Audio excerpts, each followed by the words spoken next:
So Malet, you have behind you here different types of time here, different time. And the first one is Ethiopian time. Yes. So can you tell me about that? What time is it? Now it's open time. Is it 1:25 a.m. And it's midday or morning? Morning. Okay. So this is morning. Yeah. And what year is it? What? Year? The year. This Year? Yeah. 2015. 1-5. 1-5. Yeah. Okay. And what year is it in Europe? Europe. Yeah. 2023. What is time? The illusion of time is one of the two major constraints in this physical life. The other one is the illusion of separation. Suffering has to do with time. If you don't experience time, you don't really suffer, generally speaking. There will always be instances of pain in this physical life, but when you suffer, you either anticipate pain that hasn't happened yet, or you linger on pain that no longer exists. So I stand here with Mr. Dereje in outside of Addis Ababa, and it is the 19th day of the 4th month called April. The year is 2023, and the time is almost 3 o'clock in the afternoon. But in Ethiopia, this is not true. So what is the time, the date and the time in Ethiopia, Mr. Dereje? The month is 8 months of 11th day. And the 11th day of the 8th month. The 8th month. 11th day of the 8th month. And 15th Ethiopian calendars. 2015. 2015 Ethiopian calendars. And what time is it? It is the time is now 8 o'clock and 48 minutes. In the afternoon? In the afternoon, of course.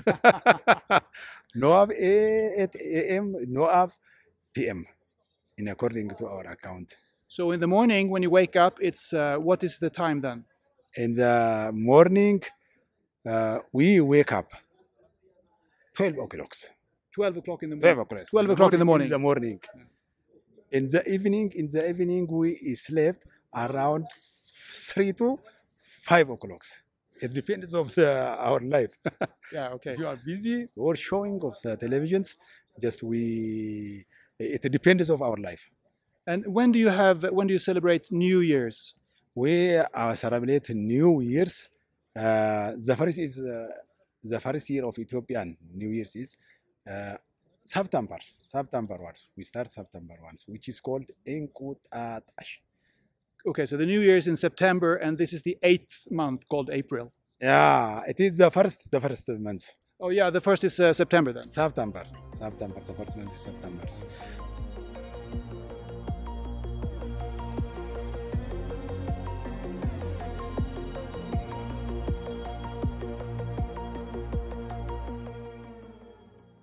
This Ethiopian example shows how flimsy our notion of time as something real and unequivocal is. As you could hear and see, Ethiopia has its own unique calendar, and the Ethiopians also flip the clock compared to most of the world so that they begin the day at 1 o'clock in the morning. And that's not 1 o'clock in the morning when it's dark, but it's 1 o'clock in the morning when the rest of us, most of us at least, think it's 7 o'clock in the morning. So this is not completely unique. I learned about this way of reading the clock when I traveled in East Africa many years ago. By the way, I think this is a more logical way of reading it, reading the clock. I mean, look at this beautiful Ethiopian landscape here. Can you tell what weekday it is? I mean, what is even a weekday? Can you tell if it's a Tuesday or a Monday or a Saturday? Well, I can tell you it's Thursday. But I mean, it could just as well be a bloop day or a goose day. It's just a name. But there are natural cycles and rhythms in the universe. So you can tell, of course, that it's daytime as opposed to nighttime. That's a natural cycle, a natural rhythm.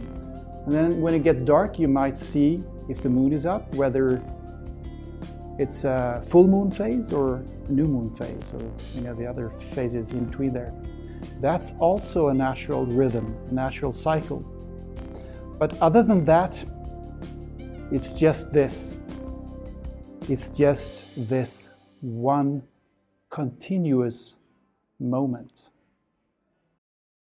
In a short video recently, I spoke about a fascinating way of seeing time that I learned from philosopher Alan Watts, who in turn got it from Eastern traditions thinking. And it goes like this. The past is the wake of the present. Take that in. The past is the wake of the present. We're so conditioned to believing that the past is what has shaped us, that the past is the most important thing we have because we are who we are and do what we do because of what we did in the past and where we were in the past.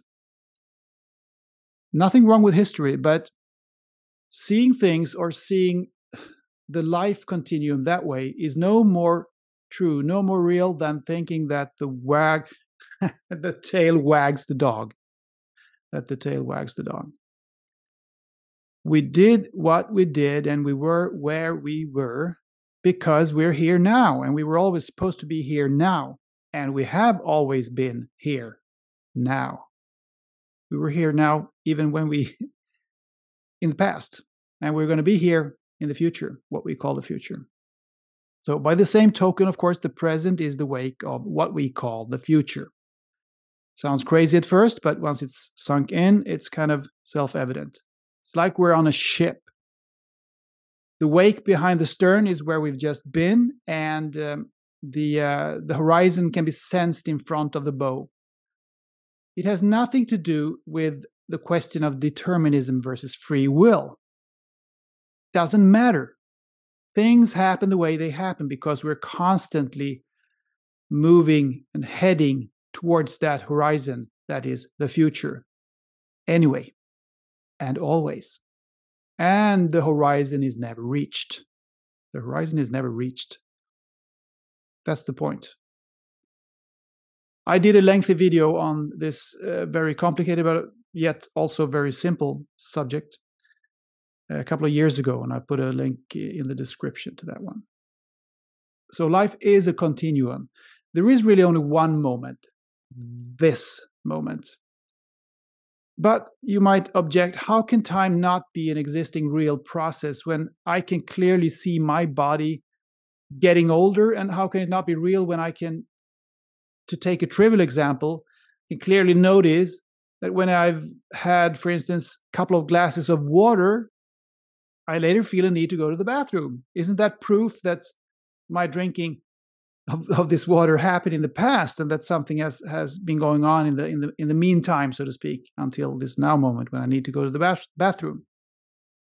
Well, no, not really. What we call time is not what we think it is.